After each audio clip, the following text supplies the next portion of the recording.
কোরআনুল কারীমের 10ম সূরা, সূরা ইউনূস, অত্যন্ত গুরুত্বপূর্ণ একটি সূরা।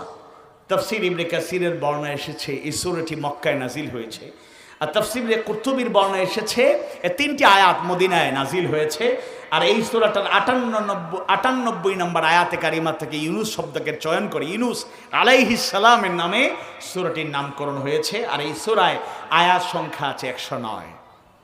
আউযু বিল্লাহি মিনাশ শাইতানির রাজীম।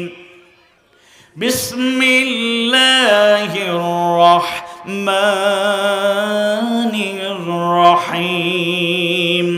ইয়া আইয়ুহান নাসু ক্বাদ জাআতকুম মাউইযাতুম মির রাব্বিকুম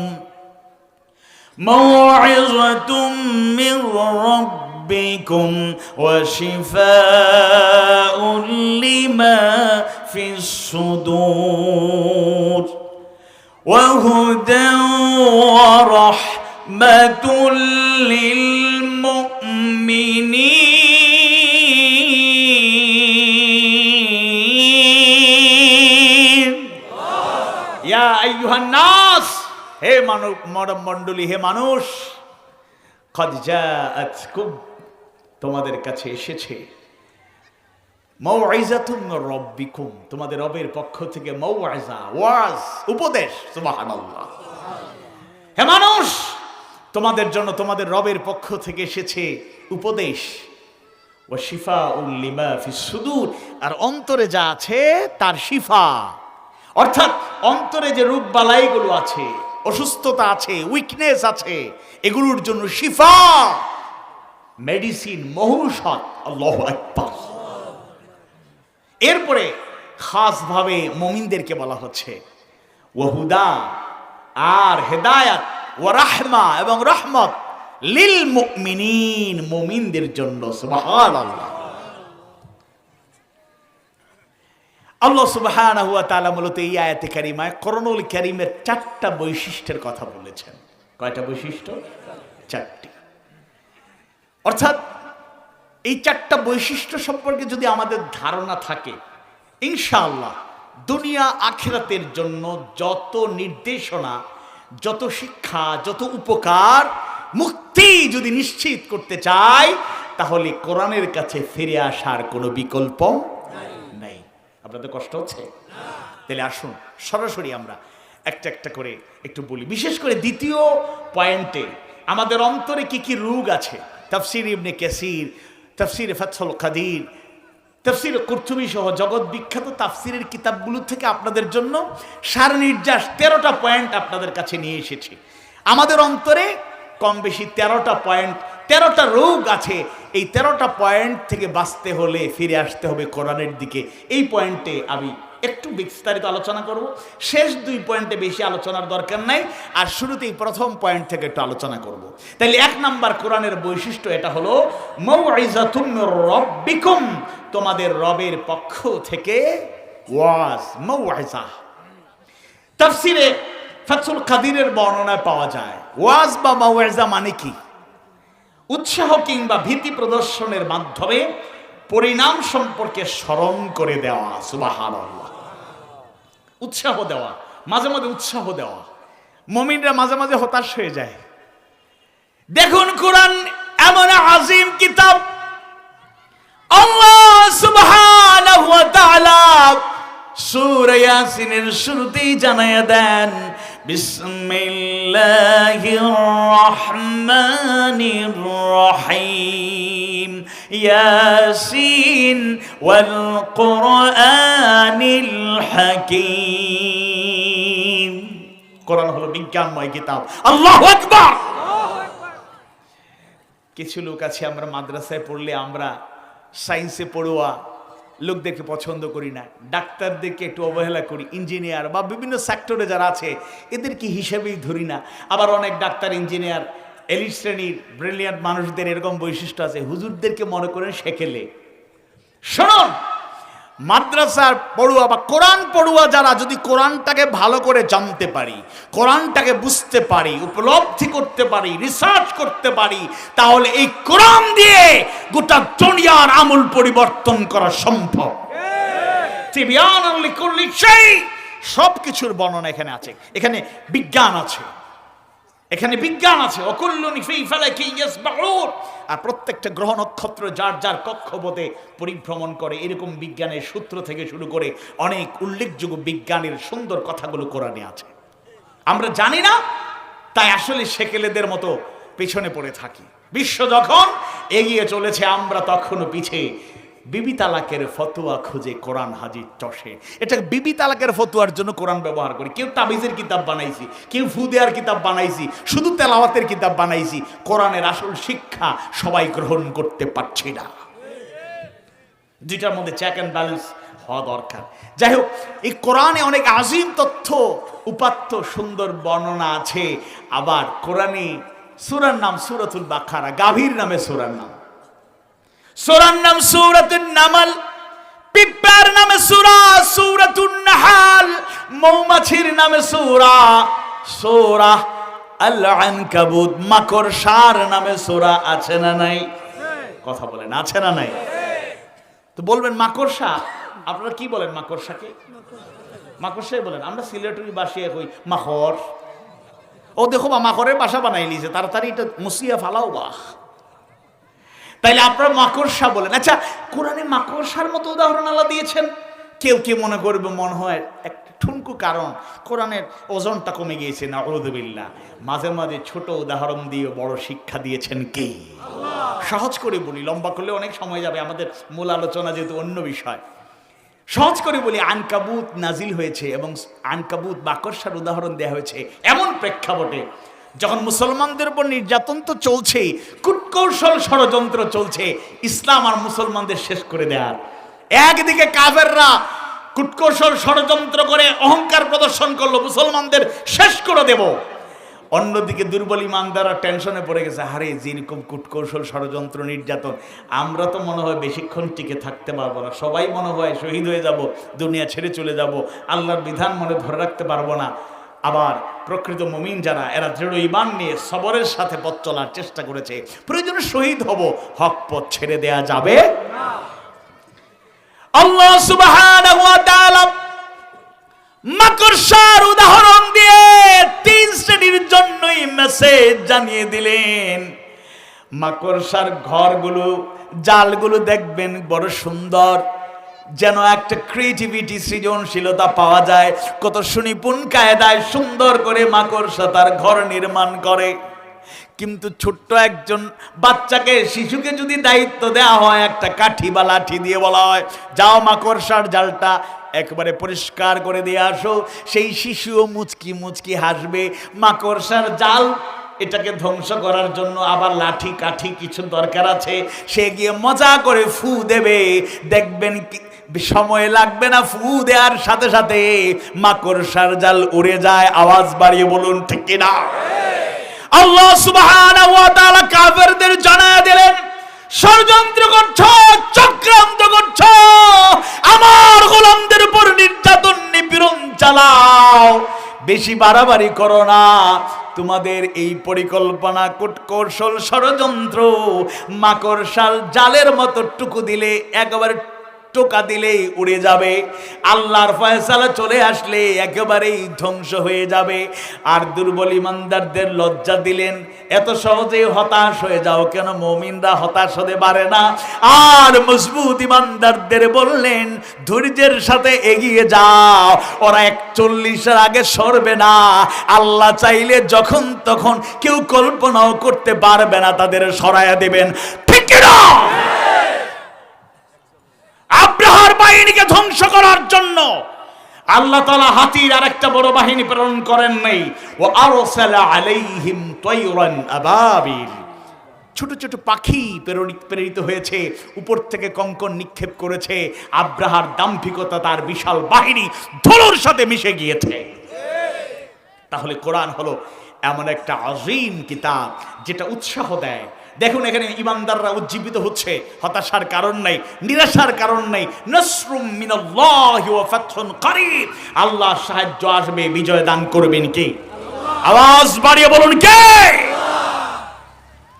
এটা উৎসাহ দেয়। আবার কখনো কখনো ভীতি প্রদর্শন করে, ভয় দেখায়, সাবধান হয়ে যাও, জাহান্নামে এই পরিস্থিতি হবে। বর্ণনা এগুলো দেখলে শুনলে আমাদের ভয় ঢুকে যায়, এটা ওয়াজ।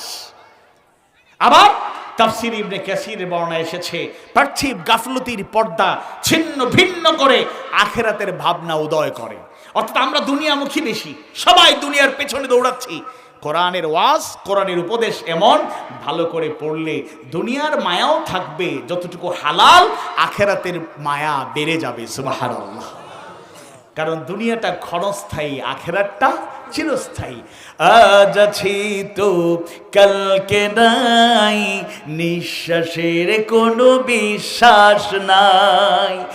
আজ আছি তো কালকে নাই, নিঃশ্বাসের কোনো বিশ্বাস নাই। দমে দমে দম ফুরাইল, দমে দমে দম ফুরাইল, সেদিকে কারো ভাবনা নাই। আজ আছি তো কালকে নাই, বিশ্বাসের কোনো বিশ্বাস নাই। বিশ্বাস আছে? এটা আখিরাতের চিন্তাকে জাগ্রত করবে। কোরআনের ওয়াজ, কোরআনের মওয়াইজা, এটা হলো উপদেশ। এজন্য কোরআনটাকে উপদেশের কিতাব হিসেবে গ্রহণ করলে দুনিয়া আখিরাতে কামিয়াবি যিনি দান করবেন তিনি কে? এবার আসুন, অত্যন্ত গুরুত্বপূর্ণ, যেই রোগবালাইয়ের কারণে আমরা ইমানের পথে ঠিকঠাক থাকতে পারছি না, মজবুত ইমান নিয়ে আখিরাতের জন্য প্রস্তুতি নিতে পারছি না, আসুন মুফাসসিরদের বর্ণনার আলোকে সেই পয়েন্টগুলো আমরা ফাইন্ড আউট করি, চিহ্নিত করি, সমাধানের দিকে এগিয়ে যাই। ও শিফাউল লিমা ফিস সুদূর। আর কোরআন হলো অন্তরে আমাদের যা আছে, বিশেষ করে রোগ ব্যাধি, আমাদের যে সমস্যাগুলো আছে, উইকনেসগুলো আছে, দুর্বলতা যেগুলো আছে, সেগুলোর সমাধান দিতে পারে আল কোরআন। সব সমস্যার সমাধান, একটু কষ্ট করে বলুন, দিতে পারে। সব সমস্যার সমাধান আল্লাহ কবুল করুন, বলুন আমিন। কি কি পয়েন্ট? 1 নম্বরে হলো অন্তরের রোগ হলো অজ্ঞতা, ইগনোরেন্স, মূর্খতা, না জানা। সূরা জুমারের 9 নম্বর আয়াত কারিমায়ে আল্লাহ সুবহানাহু ওয়া তাআলা জানায় দেন, কুল হাল ইস্তাউইল্লাযীনা ইয়া'লামুনা ওয়াল্লাযীনা লা ইয়া'লামুন।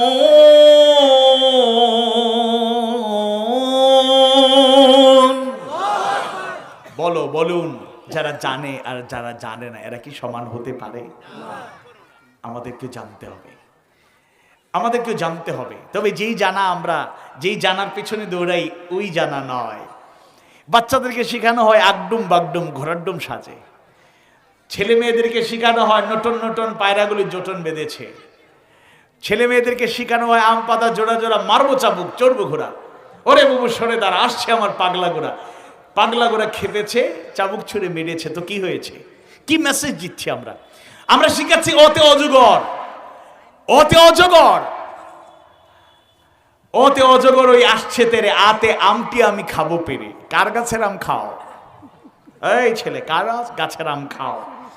চুরি শিখাচ্ছে। এরপরে অজগর দিয়ে ভয় দেখাচ্ছে। যদি ওতে অজু শেখানো হতো, আতে আজান শেখানো হতো, তাহলে এই শিক্ষাটা কাজে লাগতো। আওয়াজ বাড়ি বলুন, ঠিক কিনা? খুবই দুঃখজনক, এগুলো আমাদেরকে শেখানো হচ্ছে। Twinkle twinkle little star. হ্যাঁ, আমাদের জ্ঞান বিজ্ঞানের প্রতিটি শাখায় আমাদেরকে এগিয়ে যেতে হবে, কিন্তু একেবারে অনর্থক বেহুদা শিক্ষা দিয়ে আমাদের মগজকে শেষ করে দেওয়া হচ্ছে। মুরব্বীরা কিছু কিছু কবিতা আপনারা পেয়েছেন, বা মোটামুটি মুরব্বী না হলেও যারা ছোটবেলায় এই কবিতাগুলো পেয়েছেন। সকালে উঠিয়ে আমি মনে মনে বলি, সারাদিন আমি যেন ভালো হয়ে চলি। আদেশ করেন যাহা মূর গুরুজনে, আমি যেন সেই কাজ করি ভালো মনে। আর এখন ছোট বাচ্চারা 5-এ পড়ে, 4-এ পড়ে, হিফজে পড়ে, হুজুর বা স্যার বা মাস্টার যদি ব্যাত দেন, স্যার হুজুর মারবেন আমাকে, মারতে পারেন, সমস্যা নাই। তবে থানার নতুন ওসি সাহেবের সাথে আব্বার একটা ভালো আন্ডারস্ট্যান্ডিং আছে। পুলিশের ভয় দেখায়, মামলার ভয় দেখায়, আছে না নাই? যেদিন থেকে এই সব নীতির বহিঃপ্রকাশ ঘটছে সেদিন থেকে বেয়াদব সংখ্যা দিন দিন বেড়েই চলছে। অবশ্যই শাস্তির নামে জুলুম করা আমরা সাপোর্ট করি না। বাবা হন, মা হন, শিক্ষক হন, অভিভাবক হন, বড় ভাই হন, চাচা হন, সমাজের মুরব্বী হন, যে পর্যায়ে হন না কেন, শাসনের নামে জুলুম করা যাবে না। আবার শাসন যদি উঠে যায়, আদর্শ ভালো নাগরিক ভবিষ্যতে পাওয়া যাবে না। আদব কায়দা শিক্ষা দাও। রাসূল বলেছেন, করেছেন, শিখিয়ে গিয়েছেন, আকরিমু আওলাদাকুম ওয়া আহসিনু আদাবাহুম, তোমরা তোমাদের সন্তানদেরকে বেশি বেশি সম্মান করো, মানে বেশি বেশি মহব্বত করো। ওয়া আহসিনু আদাবাহুম, উত্তম তালিম তারবিয়াত শিক্ষা দীক্ষা দাও। সুবহানাল্লাহ। একটু খেয়াল করে শুনুন, বিশ্বনবী সাইয়্যিদুল মুরসালিন মুহাম্মদ রাসূলুল্লাহ সাল্লাল্লাহু আলাইহি ওয়াসাল্লামের উপর যখন নবুয়তি দায়িত্ব আসলো, শুরুতেই আল্লাহ তাআলা আকিমুস সালাত আকামুস সালাহ ওয়া ইউকিমুনাস সালাহ ওয়া আকিমিস সালাতা লিযিকরি। নামাজ ঈমান আনার উপরে প্রধানতম ইবাদত নামাজ, এই কথা সত্য, কিন্তু শুরুতেই নামাজের কথা বলেন নাই। ইয়া আইয়ুহাল্লাযীনা আমানু কুতিবা আলাইকুমুস সিয়ামু কামা কুতিবা আলাল্লাযীনা মিন ক্বাবলিকুম লাআল্লাকুম তাত্তাকুন। কিংবা শুরুতেই রোজা ফরজ এটা বলেন নেই। ওয়া আতুজ যাকাত, যাকাত আদায় করো, এই নির্দেশও দেন নেই। কিংবা ওয়ালিল্লাহি আলান নাসি হিজ্জুল বাইতি মান ইসতাতা ইলাইহি সাবিলা, সক্ষম ব্যক্তিদের উপর হজ ফরজ, এই নির্দেশও দেন নাই। শুরুতেই দেন নাই, স্টেপ বাই স্টেপ যখন যেটা প্রয়োজন হয়েছে সেটা নাযিল করেছেন। তাহলে এক নাম্বার নির্দেশটা কি ছিল?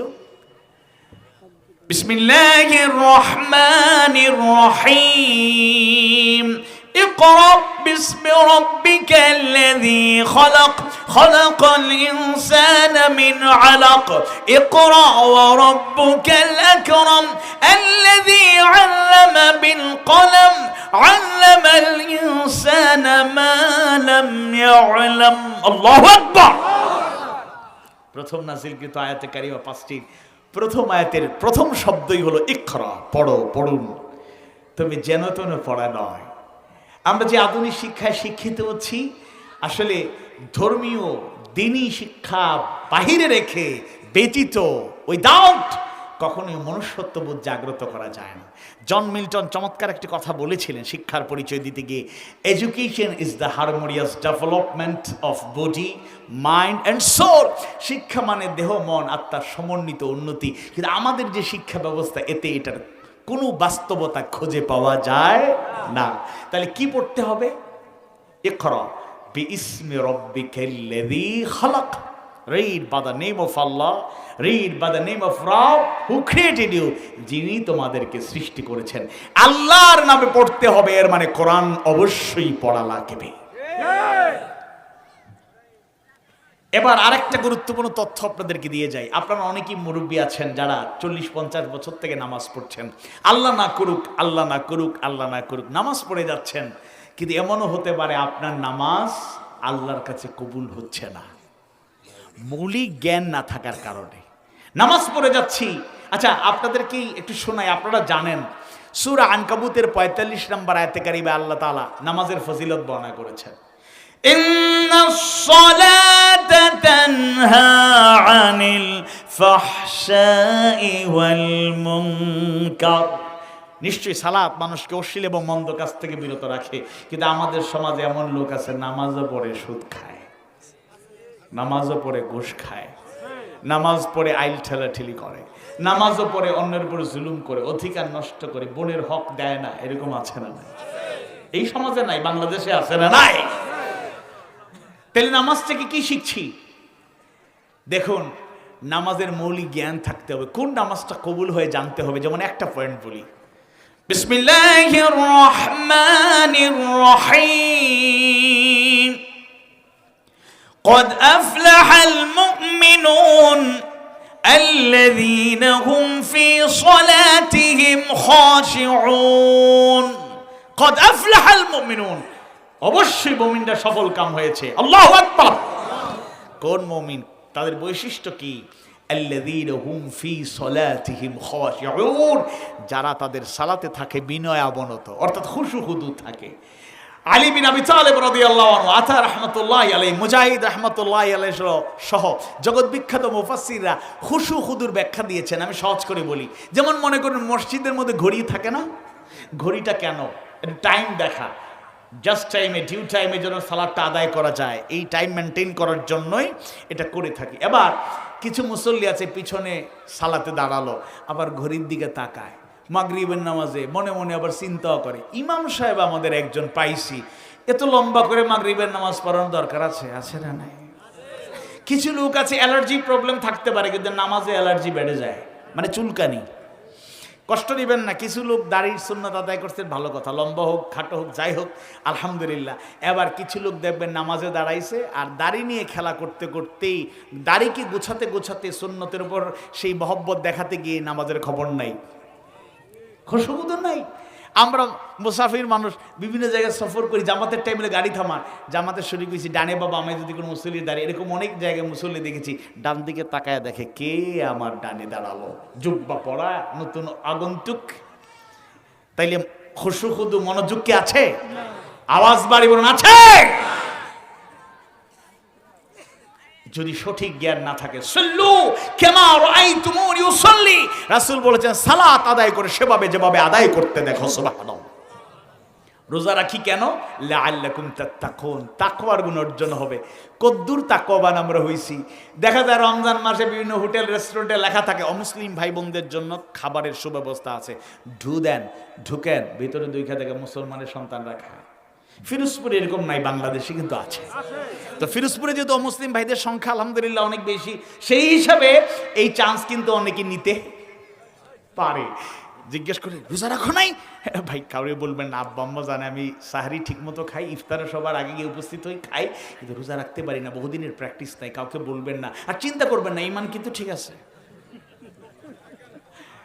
রমাদান মাসে এক কর্মকর্তা বসে আছেন একজন আসলো টাকার বান্ডিল হাতে দিয়ে বলল স্যার আপনার পেমেন্টটা বুঝে নিন কোন মাসে কথা বলে না কোন মাসে রমাদান মাসে টাকা বান্ডিল দিচ্ছে পেমেন্ট দিচ্ছে মানে এটার বাংলা একটা সহজ নাম আছে এটার নাম কি এটা কষ্ট করে বলুন তো ঘুষ হালাল না হারাম রমাদান মাস রোজা রাখা অবস্থায় টাকা দিছে উনি না নিয়ে উনি খুশি না হয়ে নারাজ হয়ে গেলেন রাগ করলেন বেয়াদব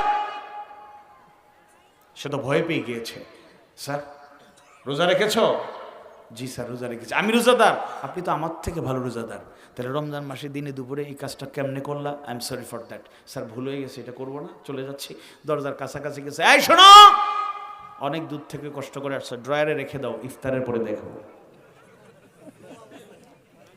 এখন আপনাদের কাছে প্রশ্ন রোজাদার অবস্থায় ইফতারের পূর্ব পর্যন্ত ঘুষ খাওয়া হারাম ইফতারের পর কি হালাল হয়ে যায়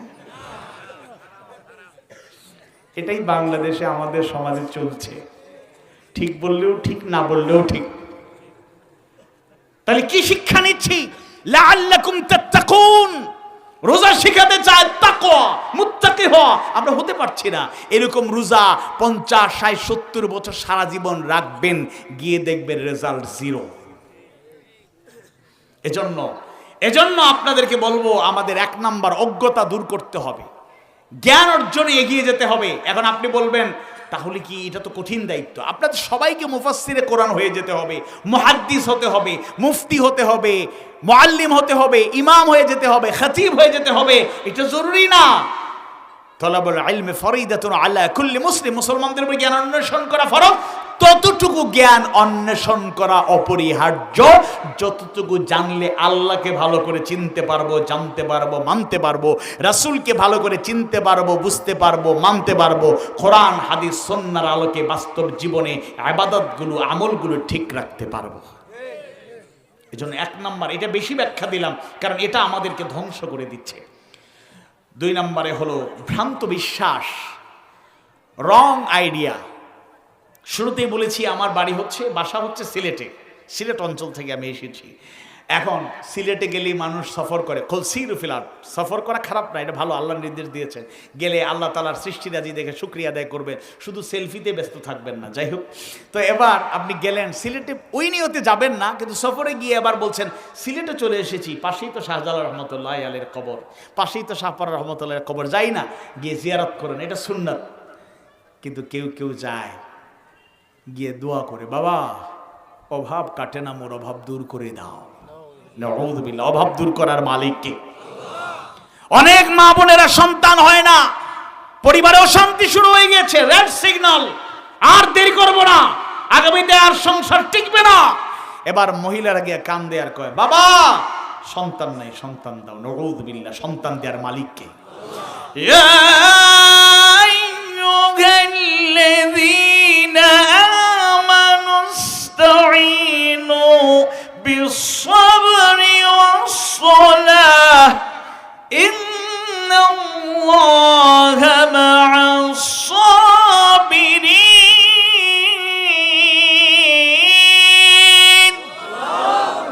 ইয়া আইয়ুহাল্লাযীনা আমানু, হে ইমানদারগণ, ইস্তাঈনু, আমার পক্ষ থেকে সাহায্য পেতে চাও, গ্রহণ করতে চাও, গ্রহণ করো। বিস-সাবরি ওয়াস-সালাহ, সবর এবং সালাতের মাধ্যমে, ধৈর্য এবং নামাজের মাধ্যমে। ইন্নাল্লাহা মা'আস-সাবিরিন, নিশ্চয় আল্লাহ তাআলা ধৈর্যশীলদের সাথে আছেন। সুবহানাল্লাহ। এরকম অনেক ভুল ধারণা, আমরা শিরকের দিকে ধাবিত হয়ে যাচ্ছি, বেদাতের দিকে ধাবিত হচ্ছে। আল্লাহ হেফাজত। 3 নাম্বার হলো সংশয়, ডাউট, সন্দেহ, সংশয় আছে।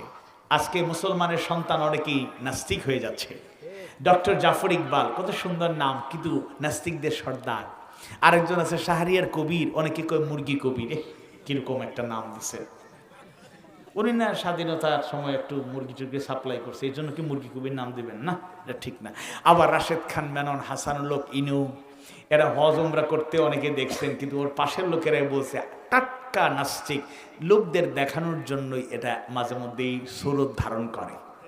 আরেক নাস্তিক হজের বিরুদ্ধে কথা বলার কারণে 14 সালের শেষ দিকে কয়দিন কারাগারও ছিল, যদিও তাদের শ্রদ্ধেয়া কিংবা প্রিয় আপা তাকে পুরোপুরি শাস্তি দেন নাই, মুক্তি দিয়ে গিয়েছেন। এবার সে টাঙ্গাইলের এক মাহফিলে বয়ান করতেছে, একটা বক্তৃতার চান্স পাইয়ে বক্তৃতা দিচ্ছে, আর বলছে হুজুররা দোয়া করে গুনার জন্য মাফ চায়, সবাই আমিন আমিন বলে, হুজুররাও কান্দে, শ্রোতারাও কান্দে, আর আমিন আমিন কয়।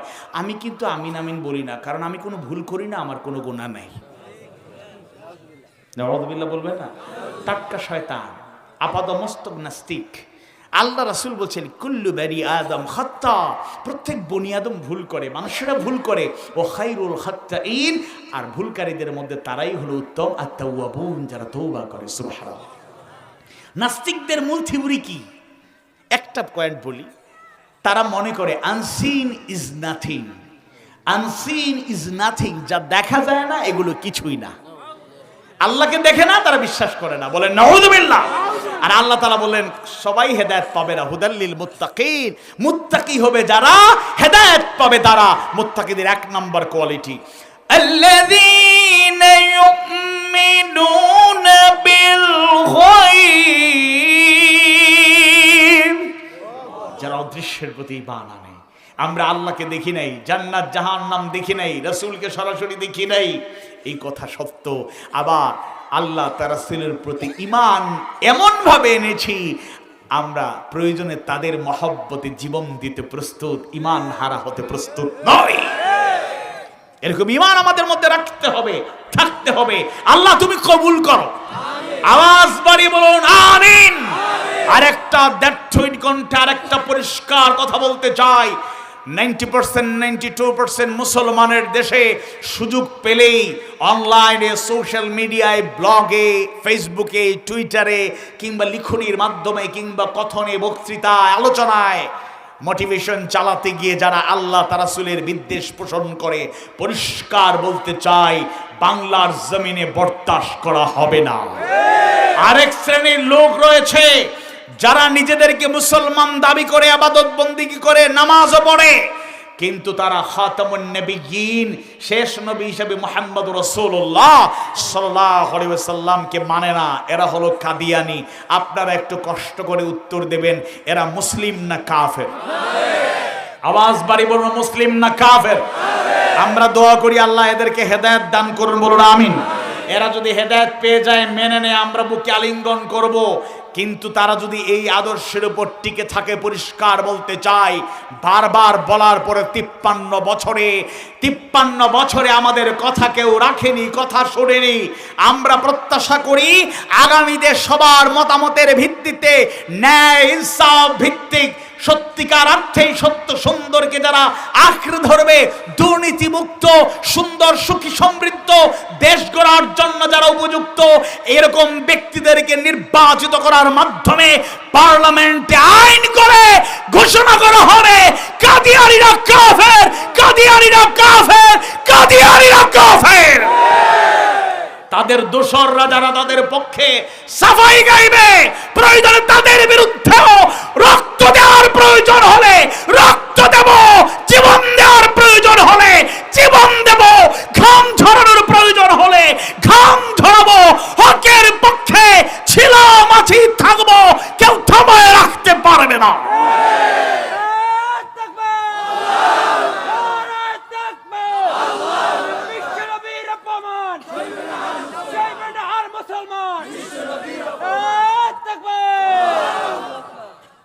চার নাম্বার বক্রতা,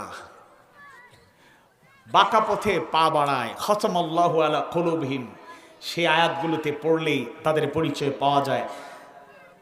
5 নাম্বার হচ্ছে অন্ধতা, অন্ধের মতো ছুটছে। কিতাব আছে, কোরআন আছে, আদর্শ আছে, মুসলমানের সন্তান মুক্তির জন্য ফয়সালা পেতে, সমাধান খুঁজতে মানব রচিত মতবাদের পিছনে ছোটে। এরকম লোক আপনাদের মাঝে নাই? ফিরে আসুন কোরআনের দিকে, এছাড়া কোনো মুক্তি নেই। 6 নাম্বার মুনাফিকি, হিপোক্রেসি। মুনাফিকি আছে না নাই? وَمِنَ النَّاسِ مَن يَقُولُ آمَنَّا بِاللَّهِ وَبِالْيَوْمِ الْآخِرِ وَمَا هُمْ بِمُؤْمِنِينَ।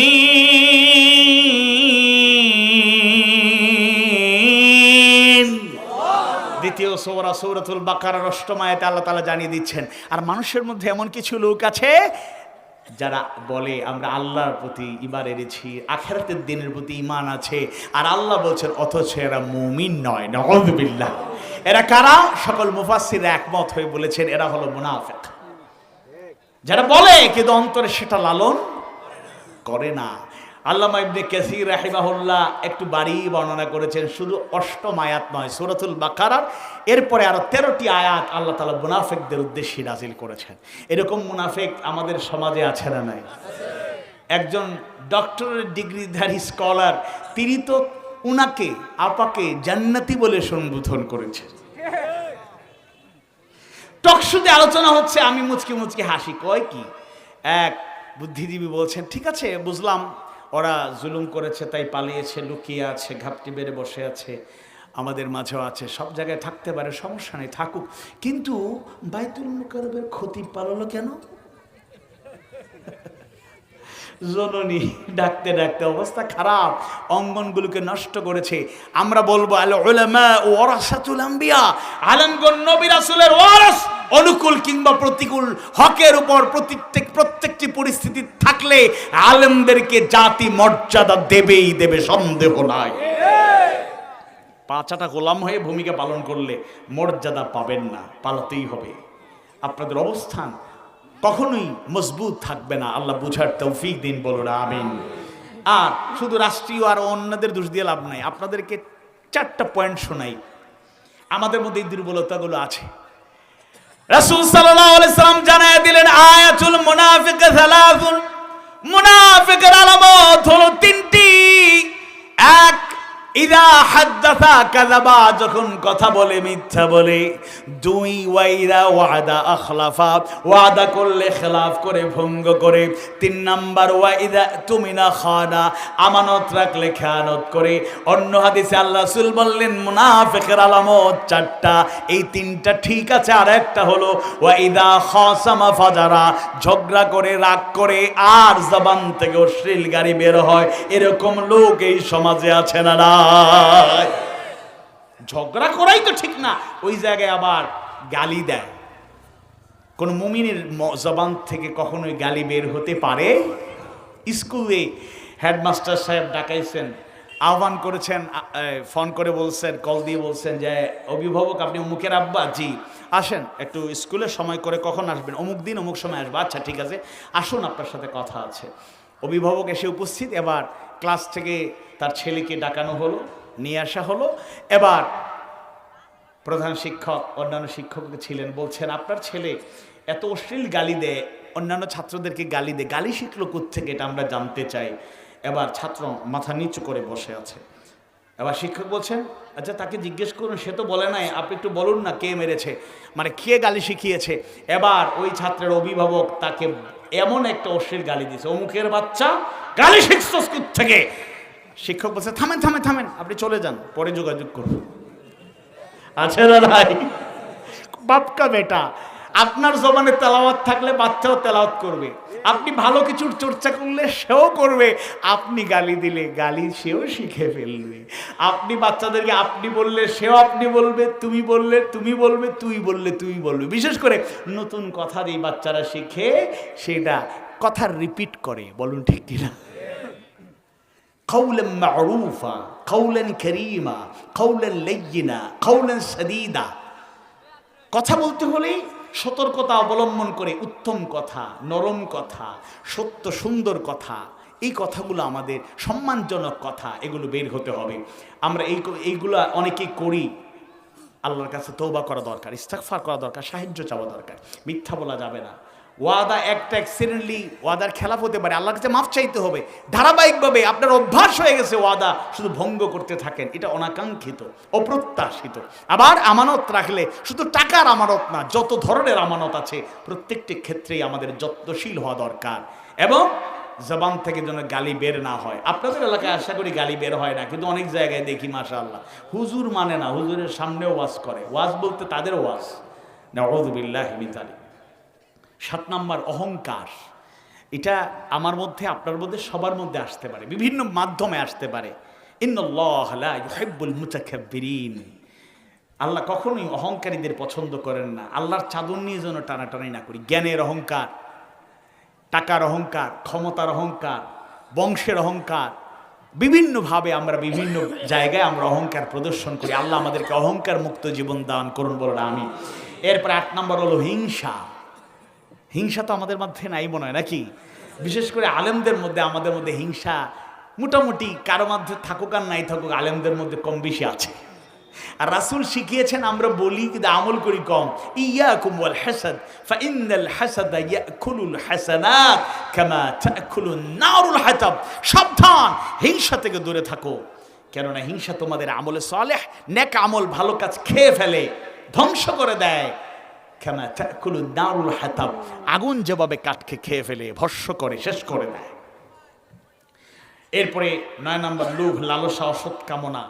10 নম্বর গাফলতি। কিছু মুরব্বীরে দেখলে মনে হয় বয়স যেন 25-30 বছরের টকবগে যুবক, দাড়ি সাদা কথা ঠিক, চুল সাদা কথা ঠিক, ভুরু সাদা কথা ঠিক, কিন্তু আচরণ একেবারে যুবকদের মতো, অ্যাক্টিভ, প্রো অ্যাক্টিভ। আর কিছু 25-30 বছরের যুবক আছে, অলসতা দেখলে, এদের খবর নিলে দেখা যায় এরা 12 ঘন্টা ঘুমাই অভ্যস্ত আছে রে ভাই। ঝিমুনি আসে মাহফিলগুলোতে, অনেক মুরব্বীরা, কোনো কোনো জায়গায় আলহামদুলিল্লাহ উল্লেখযোগ্য জায়গায় তরুণরাই বেশি, কিন্তু ইদানিংকালে দেখতেছি মুরব্বীর সংখ্যা বেশি। সুবহানাল্লাহ। আল্লাহ সবার হায়াত তাইয়্যিবা দান করো, আজীবন দিনের পথে চলার, তোমার গোলামি করার তৌফিক তুমি দাও আল্লাহ, আমিন। গাফলতি পরিহার করতে হবে।